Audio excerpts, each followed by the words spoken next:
இந்த தமிழகத்தை இந்தியாவிலே முதல் மாநிலமாக ஆக்கி இன்றைக்கு அவர் ஆட்சியை விட்டு இறங்கி 57 ஆண்டுகள் ஆனாலும் இன்றைக்கு பெருந்தலைவர் காமராஜ் அவர்கள் செய்த திட்டங்களும் சாதனைகளும் தமிழகத்துடைய மக்கள் நெஞ்சத்தில் நடந்திருக்கிற அந்த பெருந்தலைவர் காமராஜ் பிறந்தநாளுடைய இந்த சிறப்பான நிகழ்ச்சிக்கு இங்கே வருகை தந்திருக்கிற திருச்சி மாவட்ட காங்கிரஸை வழிநடத்தி விட்டு சென்ற அண்ணன் அடக்கராஜ் அவருடைய அருந்தவ புதல்வர் காங்கிரஸ் தொண்டர்களின் காவலர் எங்கள் தளபதி அண்ணன் ஜோசப் லூயிஸ் அவர்களே இங்கே வருகை தந்து சிறப்பித்திருக்கிற முன்னாள் மாவட்ட தலைவர் ஜவஹர் அவர்களே, மாநில தமிழ்நாடு காங்கிரசுடைய பொதுச் செயலாளர் வழக்கறிஞர் சரவண அவர்களே, முன்னாள் மேயரும் தமிழக காங்கிரஸ் கட்சியுடைய துணைத் தலைவருமான அன்பு சகோதரர் சுஜாதா அவர்களே, அண்ணன் முதலமைச்சர் ராஜகோபால் அவர்களே, கல்லுக்குடி பஞ்சாயத்துடைய தலைவர்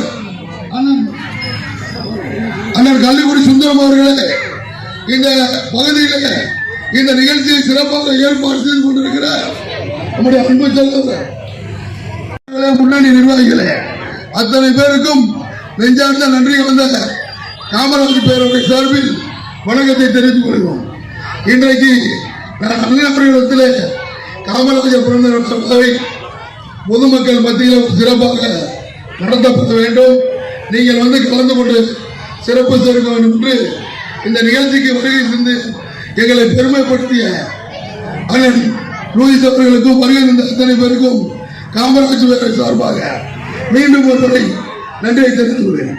அடுத்து 123வது பிறந்த நாள் விழா மிக சிறப்பாக திருச்சி மாநகரிலே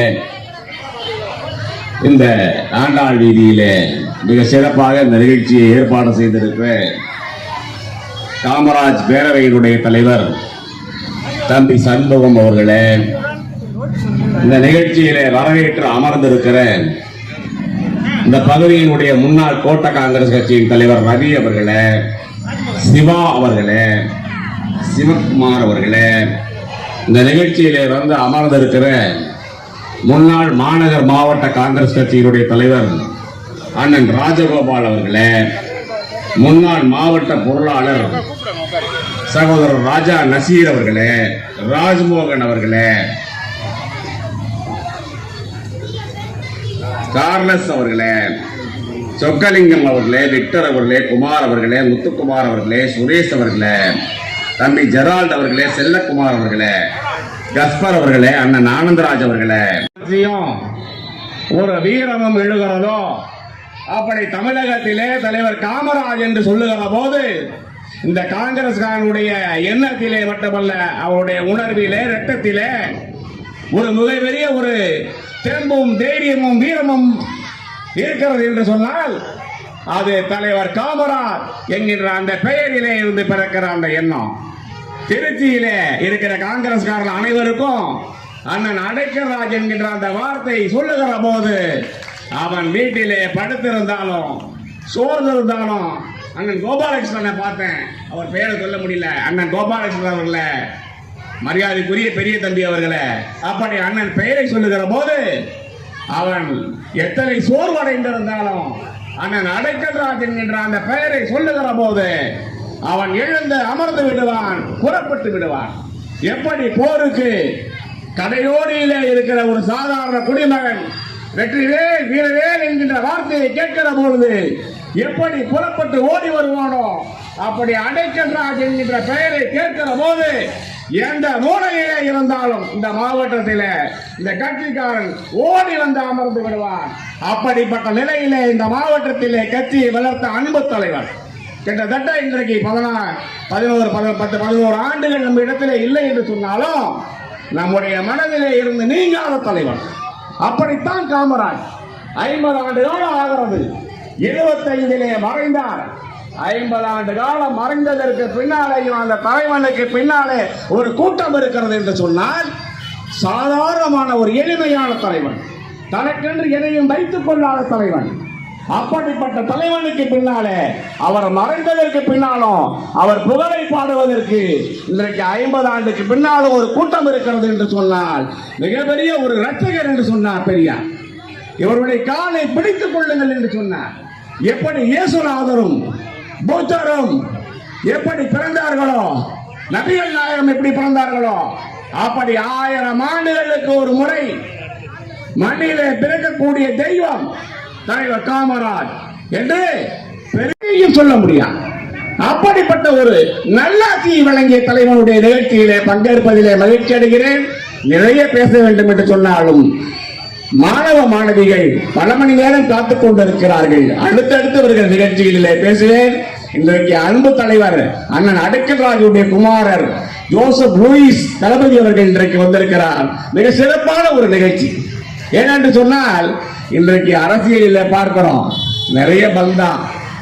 இது சாதாரண ஒரு வட்டக்கலையில கிளையில இருக்கக்கூடிய செயலாளர்கள் கூட வருகிற போது ஒரு 50 பேர் தள்ளி விட்டு நடக்கிற நிலை. இது எளிமையாக போய் சந்திக்கக்கூடிய ஒரு தலைவர். 4 முறை இந்த திருச்சியிலே பாராளுமன்ற உறுப்பினர். எந்த பந்தாவுமே கிடையாது.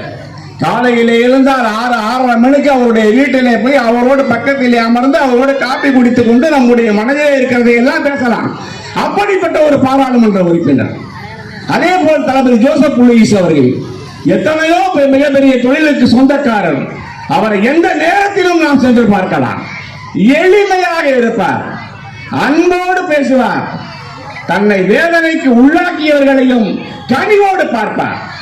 அப்படிப்பட்ட ஒரு கண்ணிய தலைவன். அந்த தலைவனுக்கு பின்னாலே இன்றைக்கு இந்த இயக்கம் இருக்கிறது.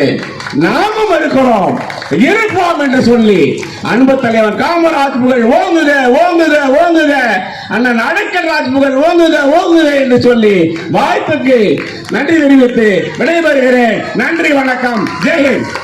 இன்று நமது பெருந்தலைவர் காமராஜருடைய 123வது பிறந்தநாள் விழாவை சீரும் சிறப்புமாக இங்கு தலைமையேற்று நடந்திருக்கும் அண்ணன் சிவாஜி சண்முகம் அவர்களே, வரவேற்பை ஆற்றிருக்கும் ரவி மற்றும் சிவகுமார் அவர்களே, இந்த விழாவிலே மாணவ மாணவிகளுக்கு நோட்டு புத்தகங்கள் மற்றும் பரிசு வழங்க வருகின்றிருக்கும் நம்மளது திருச்சி எம்பி அப்படின்னா அவர் பேர் சொல்ல வேண்டிய திருச்சி எம்பினா அடக்கல்ராஜ் அவர்கள் தான். அவருடைய அருந்தவ புதல்வர் அண்ணன் ஜோசப் லூயிஸ் அவர்கள் இந்த பரிசு வந்து பெருமை சேர்த்திருக்கிறார்கள். அவர்களுக்கும் சீரும் சிறப்புமாக நடத்தி கொண்டிருக்கும் நமது காங்கிரஸ் பேரியக்க தொண்டர்கள் தலைவர்கள் அனைவரும் இந்த விழாவை மிகவும் சிறப்பாக நடத்தி கொண்டிருக்கிறார்கள். இது ஒவ்வொரு ஆண்டும் இதே போல சிறப்பாக நடக்கும்.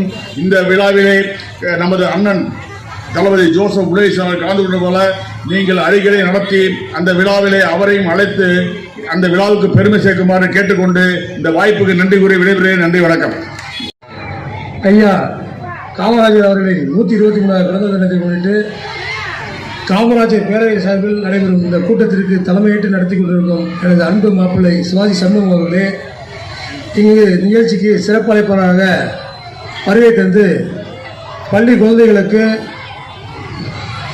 நோட்புக் மற்றும் இதர வழங்க இருக்கும் எங்கள் தளபதி அண்ணன் ஜோசப் லூயிஸ் அவர்களே மற்றும் வரவேற்புரை ஆற்றி அமர்ந்திருக்கும் அன்பு சகோதரர்கள் ரவி அவர்களே, சிவா அவர்களே மற்றும் இங்கு முன்னிலை வைத்துக் கொண்டிருக்கும் முன்னாள் மாவட்ட தலைவர் அன்பண்ணன் ராஜகோபால் அவர்களே, ராஜா நசீர் அவர்களே, ராஜ்மோகன் அவர்களே, செல்வகுமார் அவர்களே, குமார் அவர்களே, எனது அன்பு சகோதரர் விக்டர் அவர்களே, ஆண்ட முதல்வரையும் சரி சிறந்த முதல்வர் யாருன்னா நம்ம ஐயா பெருந்தலைவர் காமராஜர் தான்.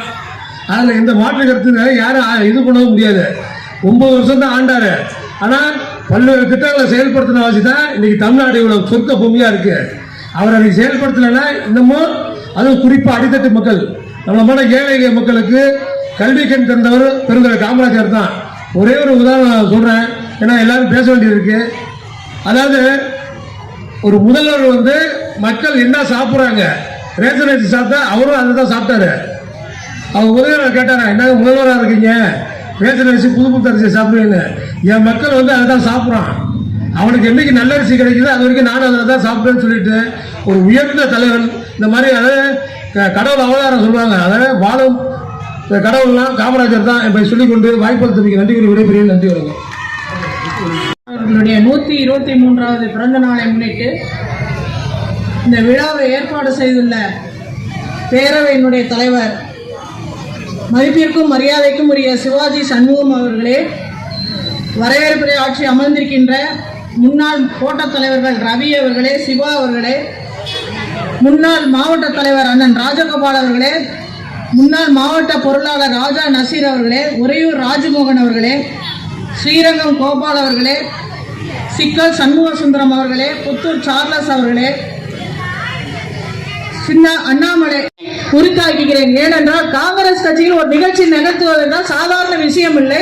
அதுவும் இந்த ஆண்டாள் திருவிழில் மிகப்பெரிய திராவிட முன்னேற்ற கழகத்திற்கு ஈக்குவலாக ஒரு நிகழ்ச்சியை ஏற்பாடு செய்துள்ளார் என்றால் அண்ணன் ஜோசப் லூயிஸ் உறுதுணையாக இருந்து நிகழ்ச்சியை ஏற்பாடு செய்ய அவர்கள் முதலில் என்னுடைய நன்றியை தெரிவித்துக் கொள்கிறேன். அடுத்து பெருந்தலைவர் காமராஜரை பற்றி பெரியவரை எல்லாரும் நிறைய சொன்னாங்க. எல்லாரும் கல்வி கண் திறந்த தலைவர் ஒன்னே ஒன்று தெரிஞ்சுக்கோங்க, இங்க எல்லாருமே மகளிர் அதிகமா இருக்கீங்க.